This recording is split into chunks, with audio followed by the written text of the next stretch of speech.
Bom dia, meus amores. Espero que todos estejam bem, né? Então, nossa atividade essa semana está lá no capítulo 12, é a palavra ser e seus diversos valores. Como assim? Aquela partícula ser, ela pode ser índice de indeterminação do sujeito, ela pode ser um pronome apassivador e um pronome reflexivo também. Como assim? Quando eu descubro que ele é um índice de indeterminação do sujeito? Quando eu tenho um sujeito indeterminado na frase precisa-se de empregadas, necessita-se de ajuda, né? Necessita-se de empregados também.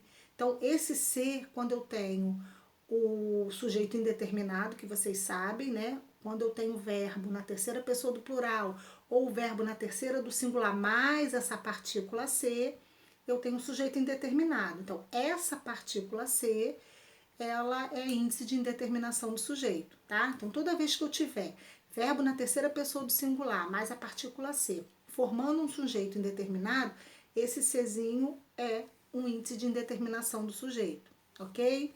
Quando ele é um pronome apassivador, quando eu tenho a voz passiva, geralmente é na passiva sintética, aquela passiva reduzida. Alugam-se casas, vendem-se apartamentos, tá? Então, quando a minha frase está na passiva, que eu tenho a passiva sintética, que é a passiva reduzida, esse ser é um pronome apassivador.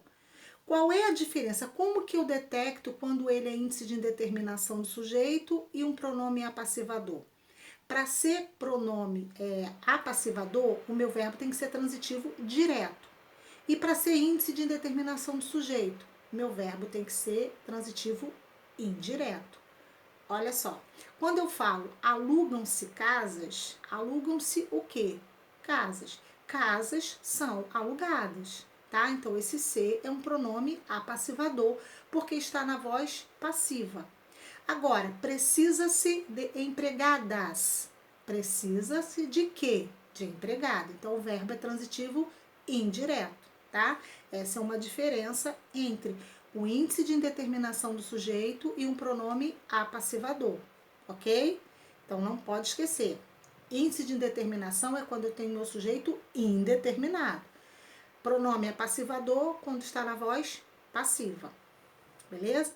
E o que é o pronome reflexivo? O nome já diz, reflexo. Eles se abraçam. Eles se abraçam. Existe uma reciprocidade entre o abraço deles. Um abraça o outro. Tá? Então, quando eu tenho uma voz reflexiva, esse ser é um pronome reflexivo, tá bom? Então, as três partes aqui dos valores da palavrinha ser. Índice de determinação do sujeito, quando o sujeito foi indeterminado, e meu verbo é transitivo indireto. Partícula passivadora, o pronome é apassivador, quando o Czinho está na voz passiva, né? E o meu verbo é transitivo direto.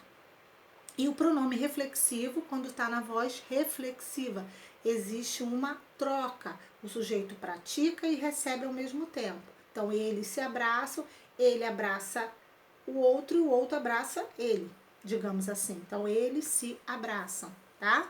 Tipo, nós nos abraçamos, mas aí é o nós e não o ser. Aqui a gente está falando da partícula ser, ok? Então, esses são os valores da palavra ser que vocês verão lá no capítulo 12, tá?